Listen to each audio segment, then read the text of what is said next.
السلام عليكم. قد يمنع الله عنك سوء الأقدار على هيئة عطل في سيارتك، تأخر في استيقاظك من نومك، مرض في جسمك، ضيف مفاجئ يمنعك من الخروج، رفض الزواج، عدم القبول في وظيفة، أو تأخر في الإنجاب وغيرها الكثير. تذكر فقط لو فتح الله لنا الغيب لسجدنا شكرا على أمور حجبها الله تعالى عنا، فالحمد لله دائما وأبدا. سبحان الله، في المستشفيات عالم آخر ينظرون للحياة بشكل مختلف، لا يتحدثون عن أمنيات ولا أحلام ولا أموال.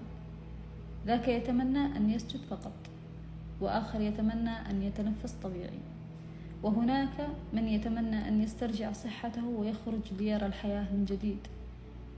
عافيتك وحياتك أمنية للكثير. جدد سعادتك بكثرة الحمد لله واستشعرها بقلبك، فبالشكر تدوم النعم.